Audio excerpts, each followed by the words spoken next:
welcome to the new IT, where we talk about, yes, the new IT. Brad, what are we talking about today? What's going on today? We have actual guests in the studio. This is like the first time for the new IT, right? Yeah, and it's awesome. I can't wait to get started talking about what we're going to talk about today. So this is an important one. Very, very important. Today's topic is, who cares about culture? Who cares about culture?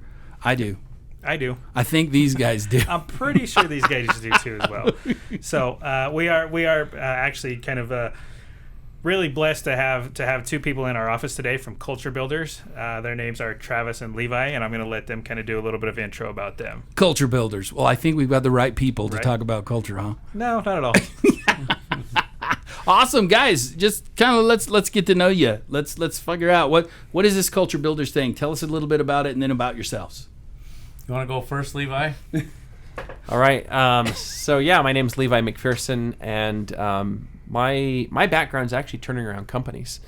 I got started quite young. I actually sold my first company before I was 21, and then did my first turnaround as a college student. And so I kind of fell into culture by default. I did not realize getting involved in companies how much of an engine culture was.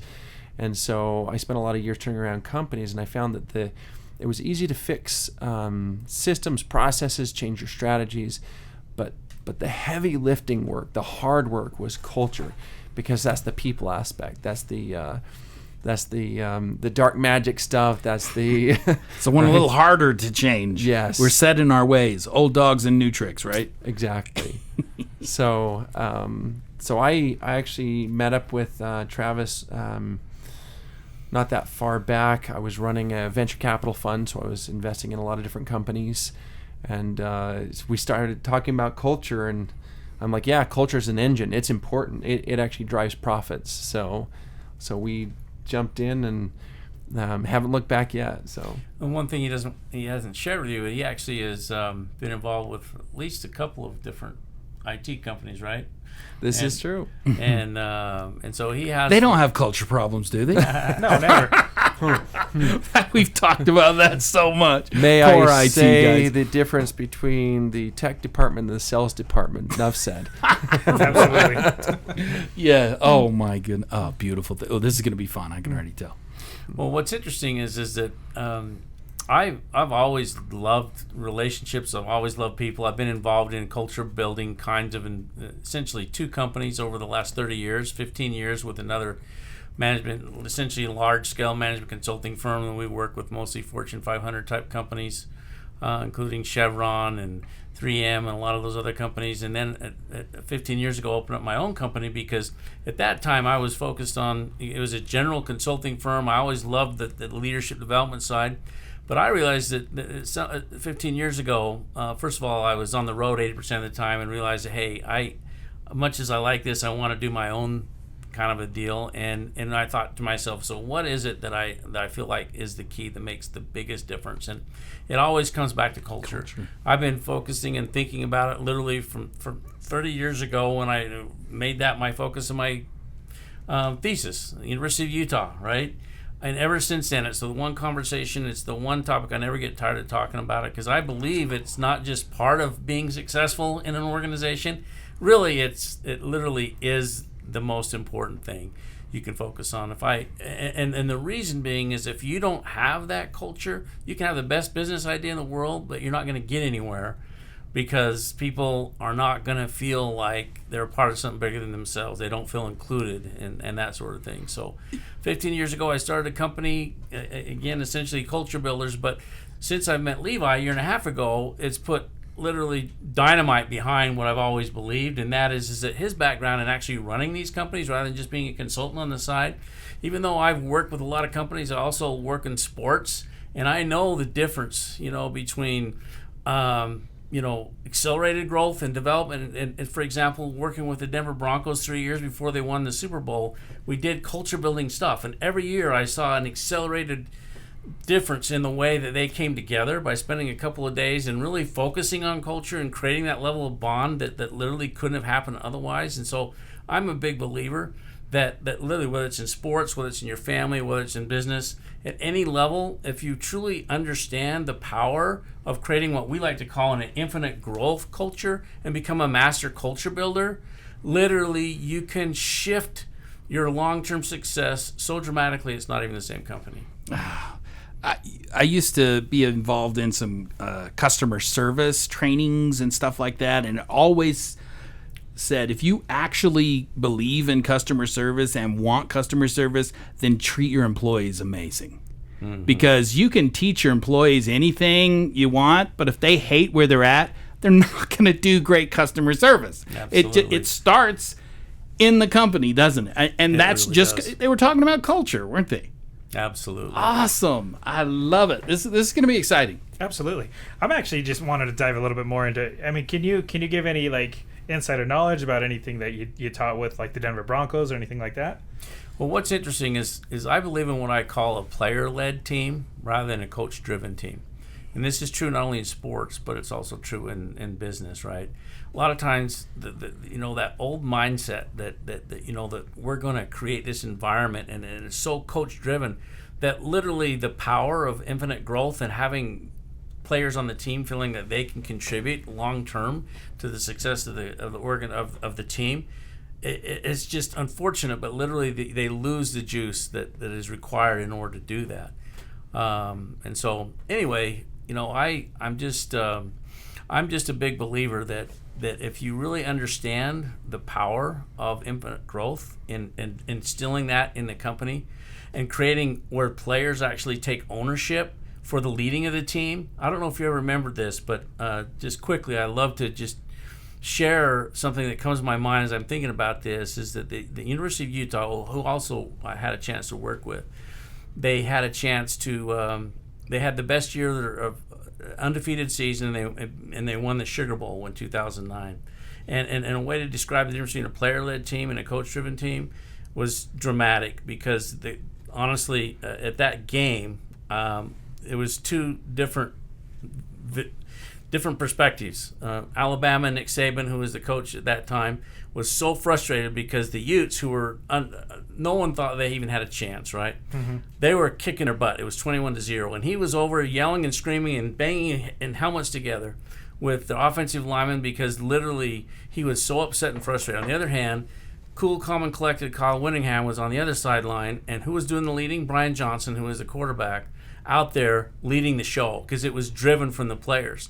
That's the power of creating a player-led team rather than a coach-driven team. Sounds like it's almost like empowering your workforce or your players to be able to give them the success that they need, just being able to be there for them.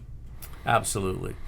So, because this is the new IT, what's the spin for this? IT is a bulldog. They don't like to be a part of the culture. They want to be in the closet. Leave me alone, you stupid people that don't know stuff. I mean, how do you deal with an IT culture? I mean, you've said that you've dealt with. Did we talk about that before, or we talk about it now that you've dealt with other IT companies? Yeah, I've owned IT. Yeah. So I would actually start that out just to challenge: is that true? Ooh. Right. Yeah, it's absolutely true. No, I'm just kidding.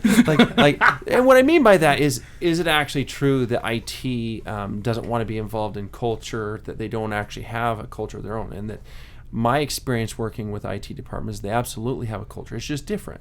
Yeah. It's just a little bit different than even the other departments within an organization.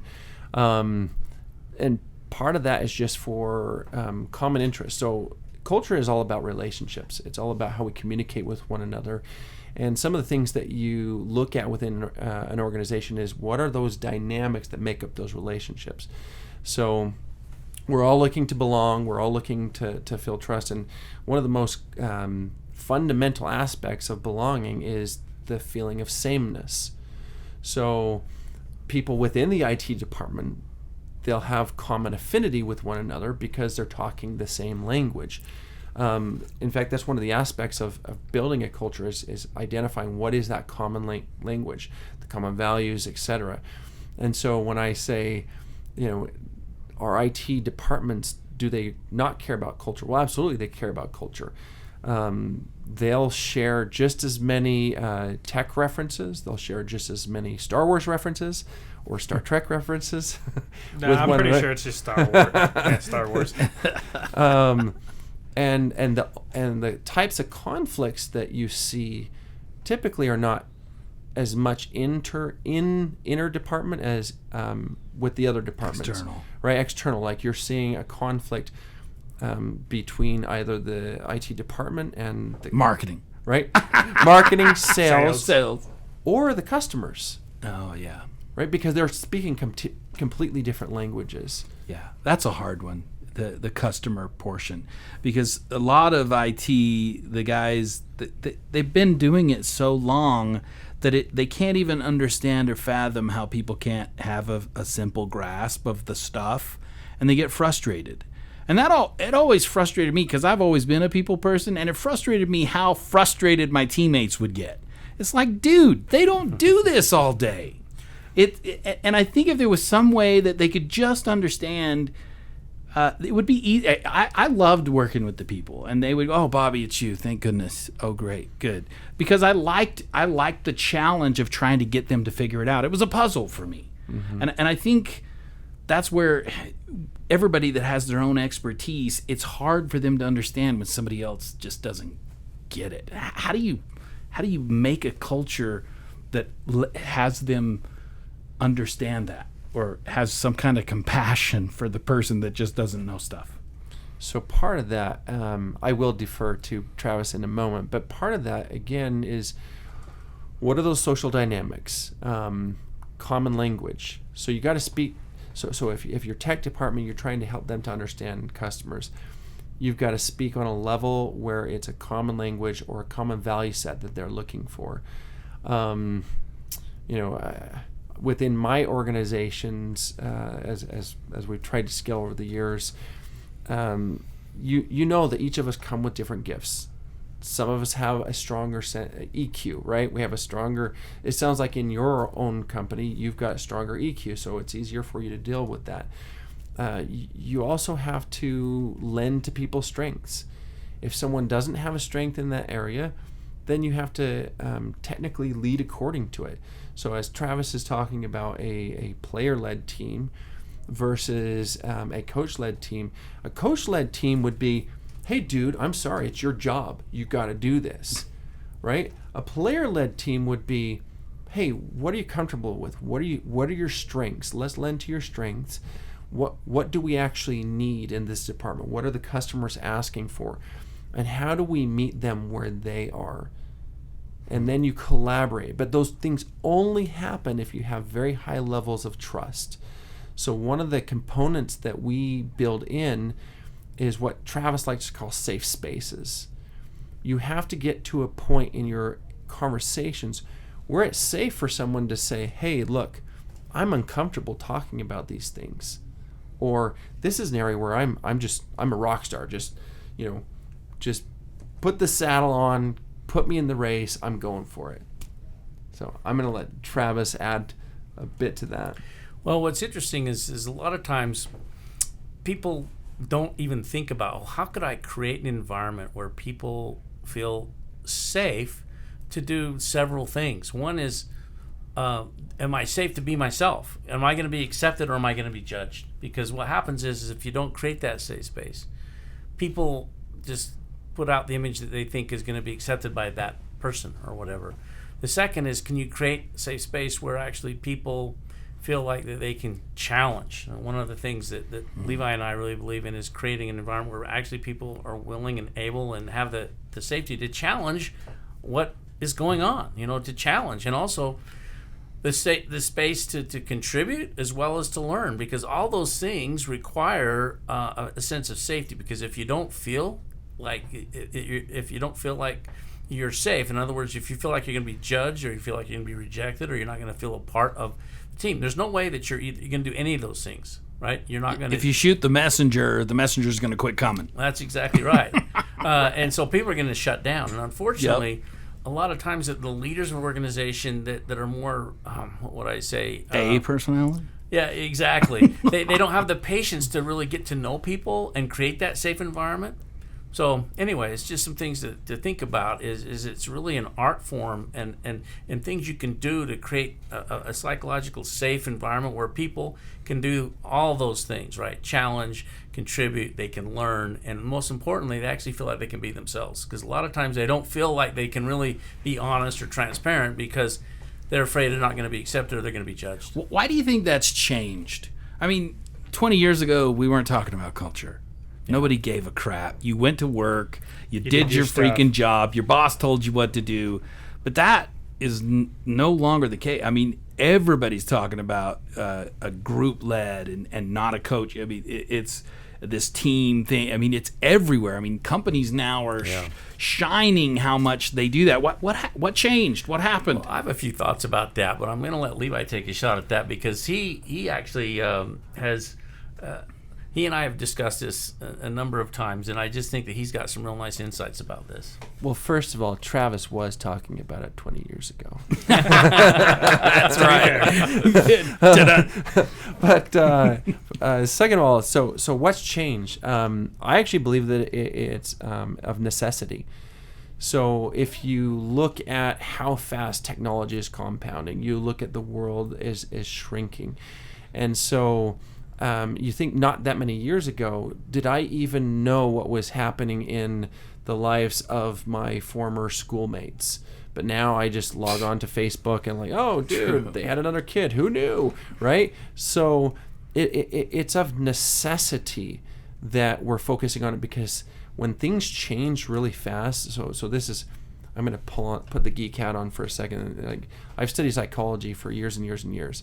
Whenever we perceive a threat, we're going to become tighter as a tribe.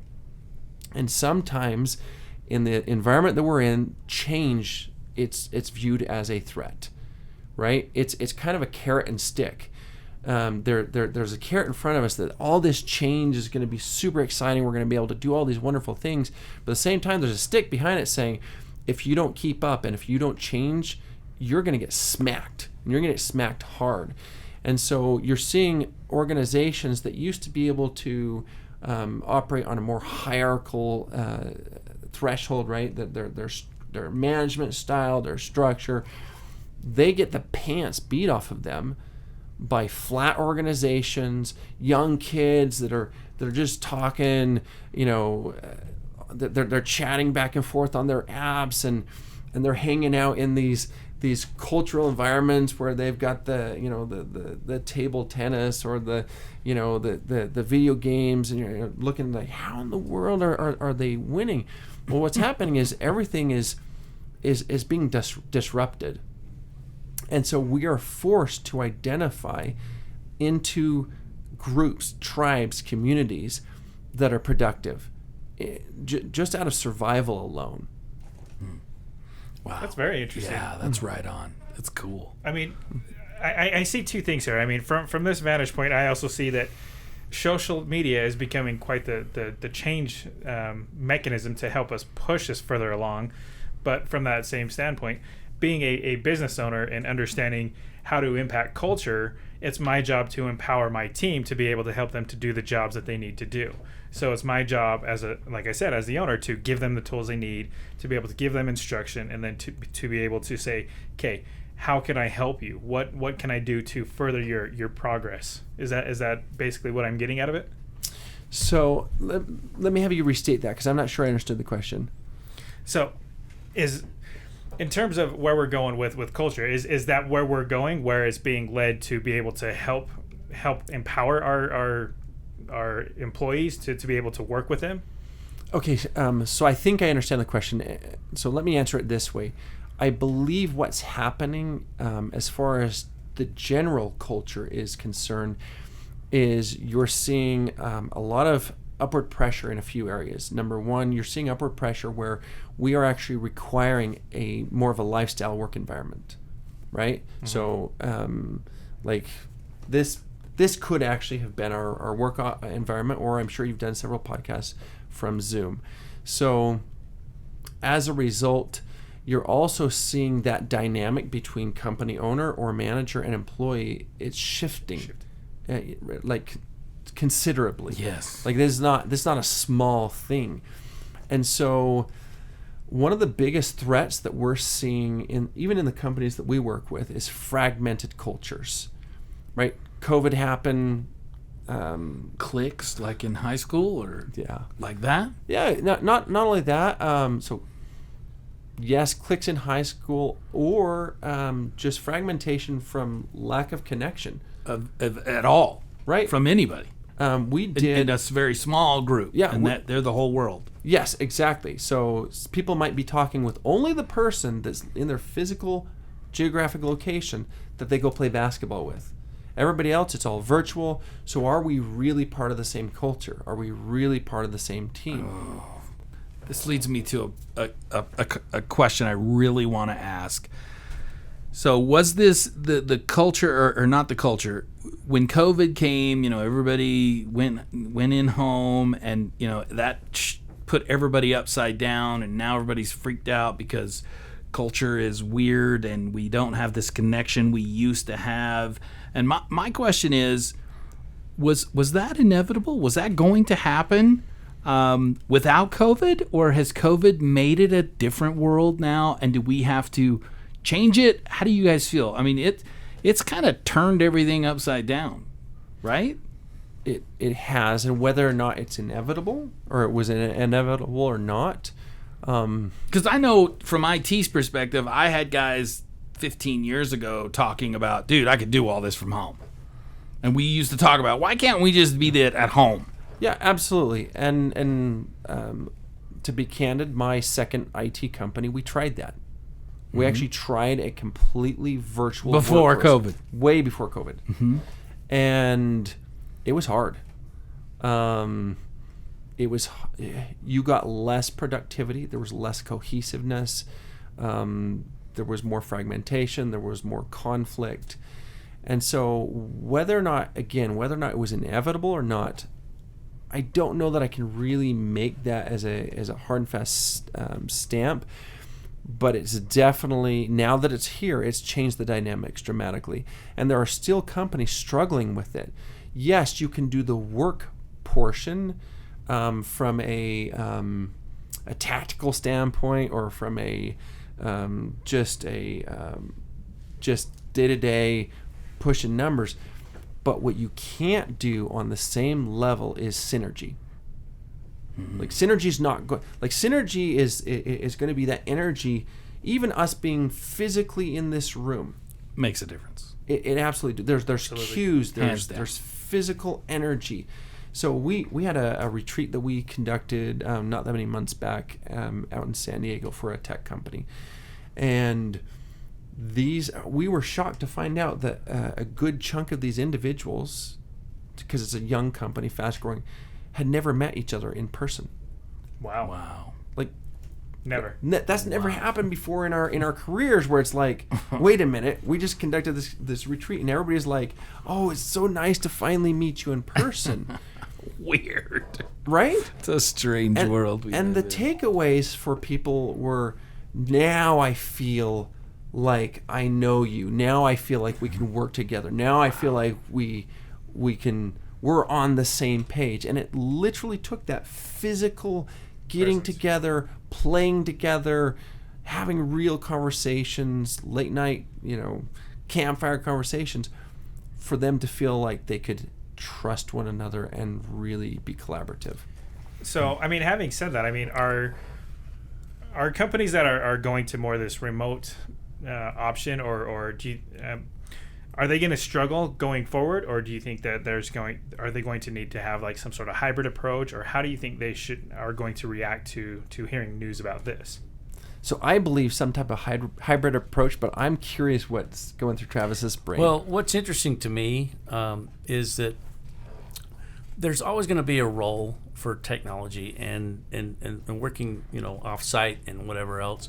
But what really Levi and I have observed and experienced is that it's never going to replace the impact that you can have when you get real people in real conversations and so in a our room. thoughts, in a room, or even better outside. Yeah. Most of the stuff we do is outdoors. But what happens is if you do that on a fairly regular basis every quarter, we always recommend that we get together and do some level of leadership retreat in person at least once a quarter.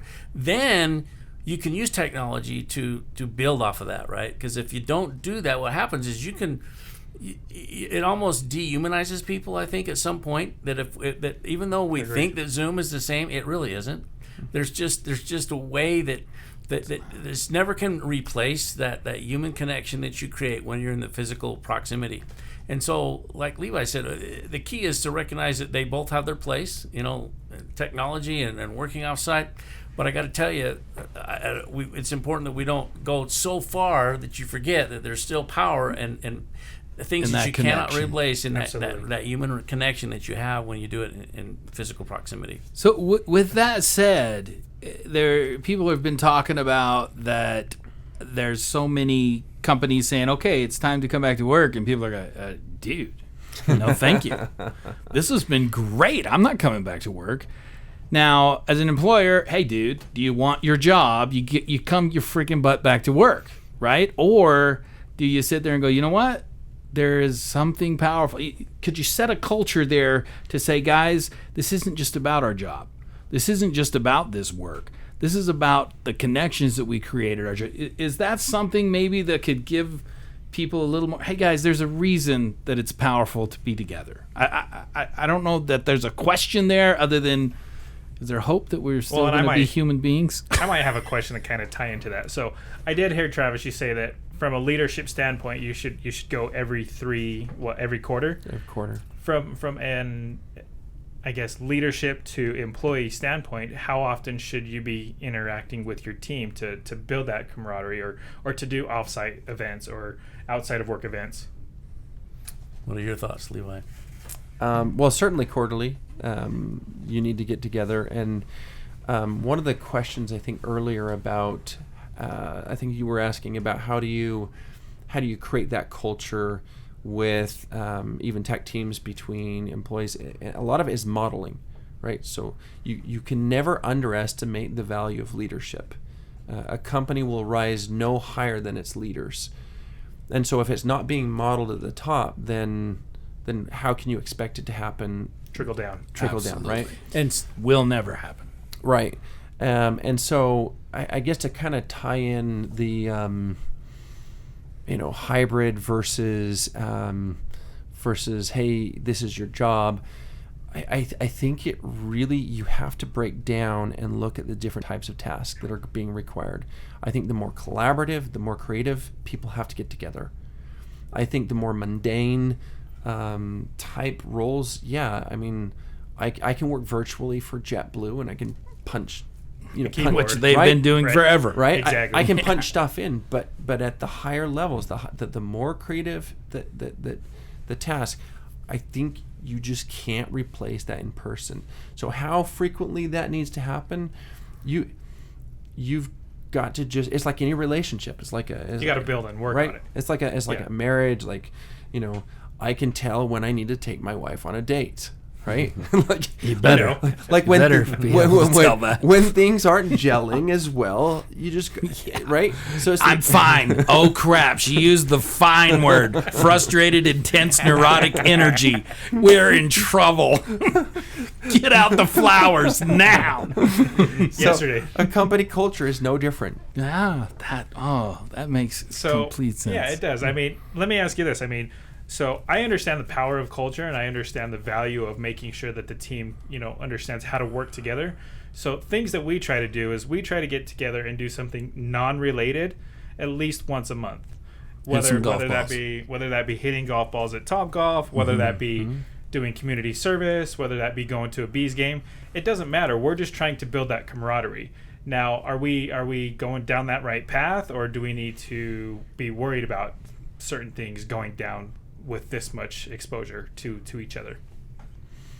I'm not sure on the second half, but as far as whether or not what you're doing is healthy, so when it comes to one of the critical components of relationships is trust, right?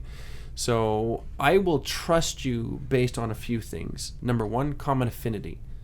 So if we're both really into cars, it's natural. It's there, right? If we're really into sports or whatever it is, there's that common affinity. The other aspect is common experience. So let's just say we don't have common affinity, right? What if I hated sports, which would really offend Travis, right? If I'm like, dude, I'm just a bookworm. I don't care about that. Then what we need is we need common experience. And what we found in our work is that the common experiences that accelerate trust the fastest are physical ones. Anything that can boost physicality and that can boost emotions. Got it. Right? So if we can go play a game like anything crazy, like we've done Zorb soccer, I'm sure Escape rooms, do that with employees. Oh my gosh, it's so much fun. Right. Oh, yeah, absolutely. People rise up to the top that you don't know were leaders. Absolutely. Wow. Yes. Took it on. So if you can get people laughing, if you can scare them, right? I personally am a fan of that. Right? We all go to a haunted house. Right. And the way I always say is this: look, we can chat with one another for a whole year, but the moment we jump off a cliff into a water pool together, we're brothers. Yeah, absolutely. Right? True. Everything's changed. We're never going back. Well, I guess that's kind of where I was going with the second part of my question is, I mean, can there be, if people don't get along, can getting together too often be a detriment to a company or to building that trust? I'm going to let Travis take that one. Say that one more time. If there's certain team members that don't get along or don't know how to work well together, can getting together physically be a detriment to that relationship? Well, I don't know if it can ever be a detriment. I think the key is to be able to challenge people to get outside their comfort zones. Okay. Because literally, if you create an environment where no one's ever challenged to get outside of what they normally do, you're never going to be able to create a robust culture, right? Okay. And so, in my mind, I think it's an opportunity when you come up against that, when people say, man, I'm just not into this stuff. Well, say, why not? And what would be helpful for you? In other words, engage them in a way where they're part of what is your idea, right? So help them come up with some ideas that they think they could, to build culture. How they can contribute. Absolutely. So the idea is being able to create, again, as I said earlier, safe space for people to actually have that type of conversation, right? Okay. Wow. And the most powerful part of it is asking the right questions rather than just guessing what's in their head, right? And just be curious. Say, man, what is it that why don't you want to do it? And if we were to do something different, what would that look like, right? And so being able to create, again, a player-led team where they're actually, part of the solution and part of the creation of what we're going to do to build our culture. That's when you create what we call a highly effective culture. So I'm curious, what happens when the company says they care about culture, but everybody knows they could care less about the culture? That happens, right? Because I've been in those companies. Oh, we care so much about you. Screw you. Yeah. How do you deal with that, or how would a company know that they're? Because I truthfully don't think some of them even know that they're like that, or at least the employees see them like that. How do you change that? I'm going to let you take this one first. Well, first of all, You've never seen that before, never right? seen that before, ever, right? I mean, the bottom line is that there's so much frustration because people just think it's a game, because they hear this stuff coming out, and then literally the way they go about their business, they know that it's just a game, right? That they really It's a checkbox for them. We need a checkbox to put that in. And so the point here is that if you can figure out a way to help the leaders understand that honestly, it's better not to even talk about culture unless you're going to live it and really model it, as Levi said, because literally action speaks so much louder than words. And so in some ways, you just stop, promoting that and actually model that and engage people with actions, right? And be able to say, look, this is what it's all about, right? And so You're right. I mean, and we've all worked in those type of companies, and we've dealt with those kind of companies. But I got to tell you, once the leaders really understand this, all of a sudden it can make such an impact because they stop talking about it and they actually start doing it. In fact, what Levi and I talk about is we're not even going to talk about the culture in your company until the executive team gets together and figures out how we can figure out our culture, right, and model it. Because it's not about going out there and changing the environment and helping all these people figure this out. It's doing it internally and literally modeling what you want to have happen out there. All of a sudden, people are going to be interested. They're going to say, what the heck? Well, I want to be a part of it. And then you can actually go out and have the conversations that actually mean something. So it's quit talking about it and actually doing Absolutely. it. Absolutely. And that makes so much sense. And often, kind of to your point, the reason why they don't change is they flat out aren't aware. Yeah. I mean, it's shocking how many times they don't. We have a great culture here, and everybody hates the company. Yes, we have a great culture. I'm a great leader. Everyone respects me. And then we have this process that we do. It's called a 360, where we survey everyone underneath them, and they get a score based on not only their team, but based on them as an executive compared to all the executives globally that have taken the same exam. And sometimes, I mean, Travis has had people break down and cry on him because they're like, oh, I had no idea this is the way I was perceived. But what powerful information for them if they choose to take it, unfortunately. Yes. I'm sure there's egos there that don't like it. Right. And I don't know, I mean, this is just more of a statement, I think, but I do the same thing from a recruitment standpoint when we do get new clients. I want to know from the frontline workers. So we place software developers and software engineers. So I when I first get a client, I'm actually reaching out to these people that are in these positions that I'm looking to fill and saying, tell me about this place. Help me get a better understanding of how they are. How is this company? Are they great to work for? Mm-hmm. Should we be working with them? That tells me everything from the beginning, and that tells me whether or not it's worth my time to be able to divert our resources to be able to fill positions or not. Yeah. So do you have advice for that specifically? How does a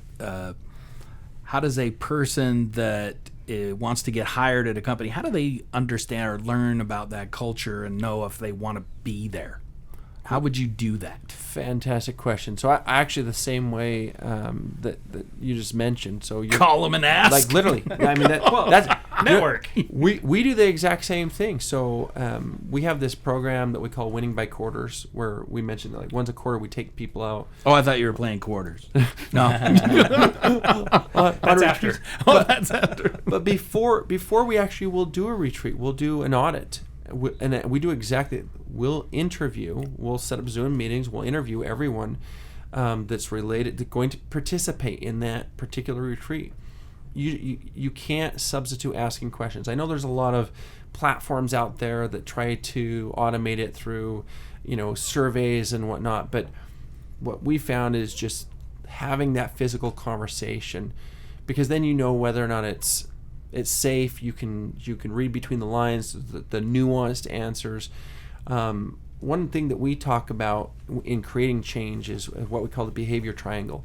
There's only 3 reasons why someone will or won't do something. The first one we kind of talked about a minute ago, which is awareness. So am I aware of my actual situation? Am I aware of what needs to happen to create change, etc.? Second, once I achieve awareness, it's motivation.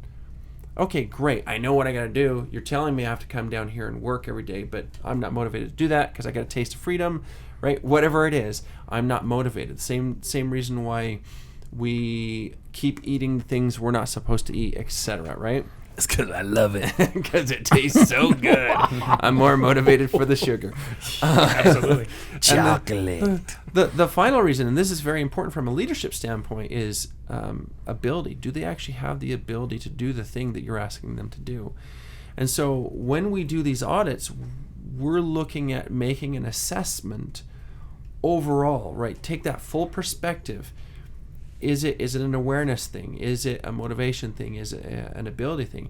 So even your question related to how do I know when I look at a culture if I should work there? Well, first of all, if all I'm doing is looking at the marquee or the logo for the company and reading their website, I don't know the logo. I don't have enough awareness to make that judgment. So I've got to interview some people. I have to have some real conversations. And then beyond that, then it'll jump into that motivation category.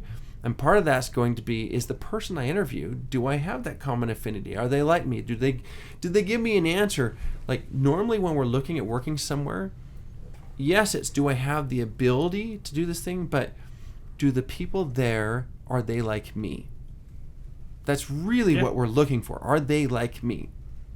I found that it's easy for the culture, once the culture is set, that's the people that you get, right? I mean, and I've seen it where there's a good culture and then a person comes in that's not conducive with that culture and they're gone pretty quickly. The bad apple. And it's cool because if you set that culture to where it likes that kind of person, that's what you get.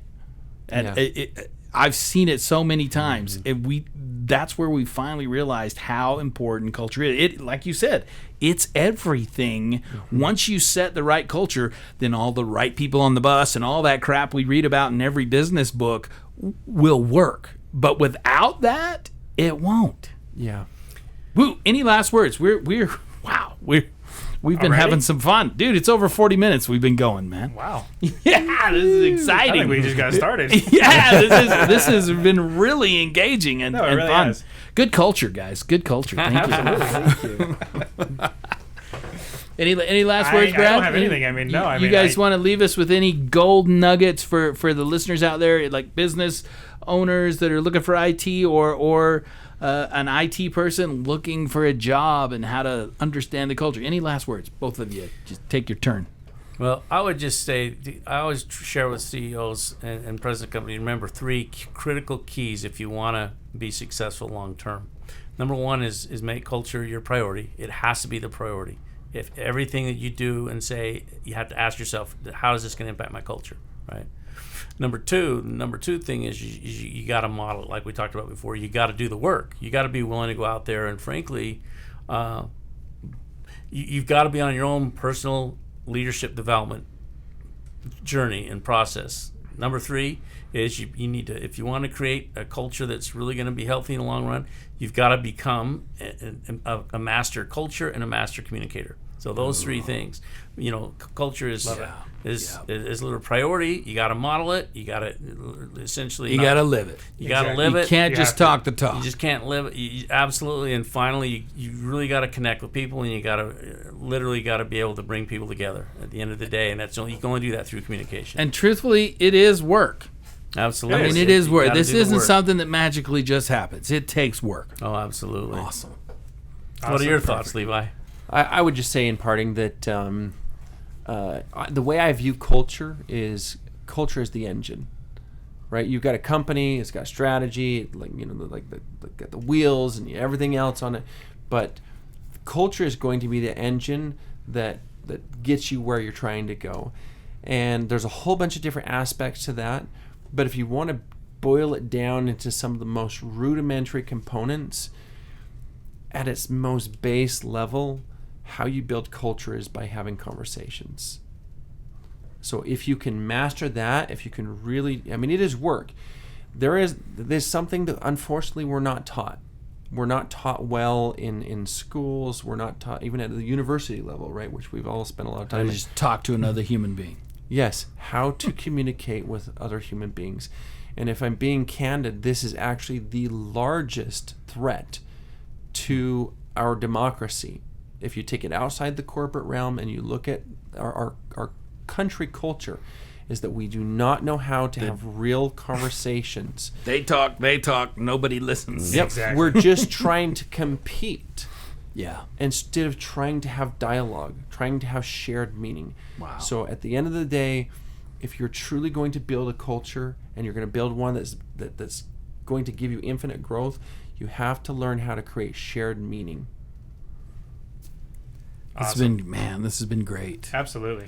Very, very good. Thanks, gentlemen, for being on the show and giving us your insight. I think we've all learned something, or at least me and Brad. I've learned something today that I will take with me and actually use. And hopefully, listeners out there, guys, this is the most important thing in your company or as a person to be a part of that culture. So thank you so much. And everybody, thank you for listening to The New IT. We will see you next time for new IT stuff.